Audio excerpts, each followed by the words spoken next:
बार की बात है, सम्राट पृथु ने एक महान यज्ञ का आयोजन किया। यज्ञ के अंत में सभी देवताओं को हविष्य दिया जा रहा था। कहते हैं तब ब्राह्मणों ने अनजाने में देव राजेंद्र को अर्पित किए जाने वाले सोम रस में देवगुरु बृहस्पति के हविष्य का एक अंश मिला दिया।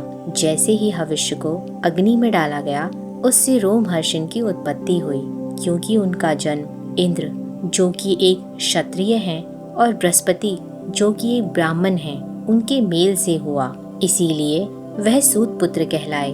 रोमहर्षण का नाम रोमहर्ष इसलिए भी पड़ा क्योंकि उनका सत्संग सुनकर श्रोताओं के रोम रोम हर्ष से भर जाते थे।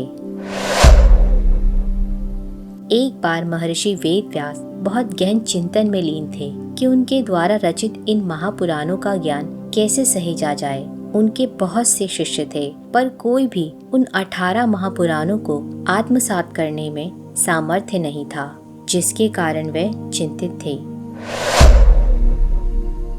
सूत जी जब किशोर अवस्था में थे, तब वह अपने गुरु की खोज में निकले, जहां उनकी मुलाकात महर्षि वेदव्यास जी से हुई। सूत जी ने उनसे उनका शिष्य बनने की प्रार्थना की, जो वेदव्यास ने स्वीकार कर ली।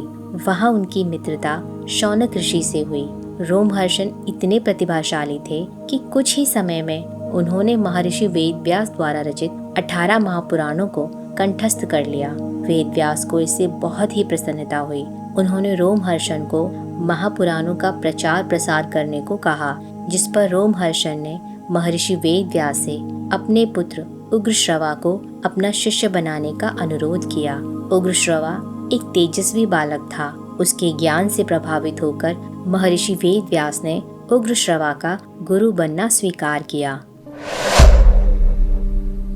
अपने गुरुदेव द्वारा रोमहर्षण सभी तरह के वेद और पुराणों का ज्ञान अर्जित कर चुके थे, लेकिन उन्होंने अलौकिक ज्ञान को प्राप्त करने की इच्छा हुई, जिसके लिए उन्होंने ब्रह्मा जी की तपस्या की, जिससे प्रसन्न होकर ब्रह्मा जी ने उन्हें अलौकिक ज्ञान प्रदान किया। जब उन्हें ब्रह्मा जी के द्वारा ज्ञान प्राप्त हुआ, तब उन्होंने ब्रह्मा जी से प्रश्न किया कि मैंने आपसे और मेरे गुरु से ज्ञान तो प्राप्त कर लिया है, पर मैं इसका प्रसार कहाँ करूँ? तब ब्रह्मा जी ने कहा कि मैं तुम्हें एक दिव्य चक्र प्रदान करता हूँ, जिसे तुम चलाओगे और यह चक्र जहाँ भी रुक जाएगा, वहीं से तुम अपने ज्ञान का प्रसार करो। ब्रह्मा जी से ऐसे वचन सुनकर रोमहर्षण ने वैसा ही किया और चक्र चला दिया, और वह चक्र नैमिषारण्य नामक स्थान पर जाकर रुक गया, जो 88,000 तपस्वियों का स्थल था। वहीं पर रोमहर्षण ने अपना आश्रम बनाकर सत्संग करना शुरू कर दिया। एक बार 88,000 ऋषियों ने महर्षि वेदव्यास से अनुरोध किया कि वह उन्हें महापुराणों की कथाओं को सुनाएं। इस पर महर्षि वेदव्यास ने कहा कि अगर आपको महापुराणों की कथाएं सुननी हैं, तो आप मेरे शिष्य रोमहर्षण के पास जाएं। वो नैमिषारण्य में रहते हैं। आप सभी उनके पास जाकर पूर्ण ज्ञान प्राप्त कर सकते हैं। इस पर सभी ऋषियों ने विरोध करते हुए कहा कि आप एक सूत को व्यासपीठ पर कैसे आसीन कर सकते हैं। महर्षि वेदव्यास ने ऋषियों के तर्क का खंडन करते हुए कहा कि व्यक्ति जन्म से नहीं, कर्म से योग्य बनता है। ऐसा ज्ञान पाकर सभी 88,000 ऋषियों को अपनी गलती का एहसास हुआ, और वह सभी नैमिषारण्य को लौट गए और रोमहर्षण को व्यासपीठ पर आसीन कर पुराणों का ज्ञान देने के लिए प्रार्थना करने लगे। तब रोमहर्षण ने 12 वर्षों के विशाल यज्ञ सत्र का आयोजन किया। उस आयोजन में उनके सखा शौनक ने भी भाग लिया और यजमान बने। सभी ऋषिगण शौनक जी के नेतृत्व में रोमहर्षण से प्रश्न करते और रोमहर्षण उनके प्रश्नों का उत्तर देते। ऐसा ही लंबे समय तक चलता रहा और सूत जी ने 10 पुराणों की कथाओं को पूर्ण कर दिया था और 11वें पुराण को आरंभ कर दिया था। दूसरी तरफ बलराम जी महाभारत के युद्ध में शामिल नहीं होना चाहते थे, इसीलिए वह तीर्थ यात्रा पर चल दिए। तीर्थ यात्रा पर चलते चलते वह नैमिषारण्य आश्रम में पहुंचे, जहां सूत जी का सत्संग चल रहा था। सभी ऋषिगण बलराम को देखकर प्रणाम करने लगे और खड़े हो गए, लेकिन सूत जी व्यास गद्दी पर ही बैठे रहे। बलराम को यह देखकर बहुत ही क्रोध आया कि सभी मेरे सम्मान में खड़े हो गए हैं, पर एक सूत कुल में जन्मा ये व्यक्ति मुझे प्रणाम करने के लिए नहीं उठा, क्योंकि सूची उस समय व्यासपीठ पर बैठे हुए थे, इसीलिए वह ईश्वर के अलावा किसी और को प्रणाम नहीं कर सकते थे। लेकिन यह बात बलराम को अपमानजनक लगी। बलराम ने बिना पूर्ण सत्य जाने एक घास का तिनका उठाया और उसे मंत्र सिद्ध कर उसे सूची पर चला दिया, जिसकी वजह से उनका सर धड़ से अलग हो गया। यह देख वहां बैठे सारे ऋषिगण त्राही त्राही करने लगे। वह भयानक स्थिति पैदा हो गई। सभी ऋषिगण ऋषि शौनक के नेतृत्व में बलराम के समीप पहुंचे और बोले कि आपने ये क्या कर दिया। रोमहर्षण महर्षि वेद व्यास के आदेश पर व्यासपीठ पर आसीन था।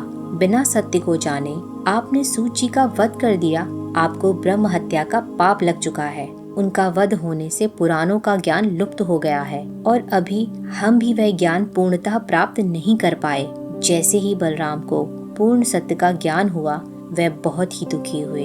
बलराम ने महर्षि शौनक के चरण पकड़कर कहा, महर्षि, मुझसे क्रोध में ये पाप हो गया। आप मुझे बताएं कि मैं इसका पश्चाताप कैसे करूं?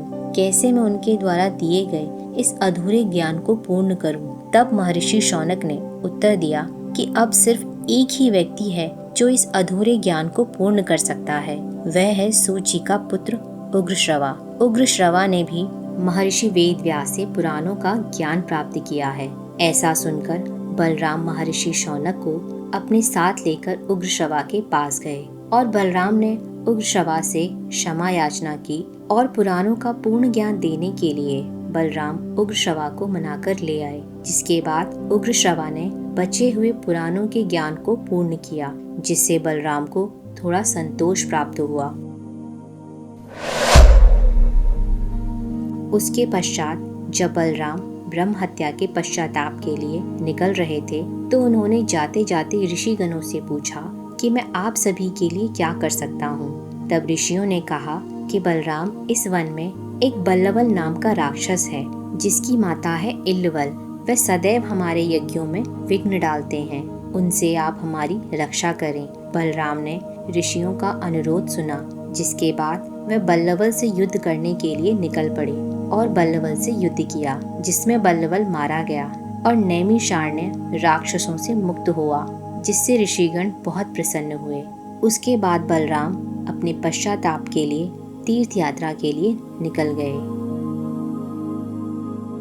अगर आपको ये वीडियो अच्छा लगा हो तो वीडियो को लाइक, शेयर और सब्सक्राइब करें और बेल आइकन दबाना ना भूलें।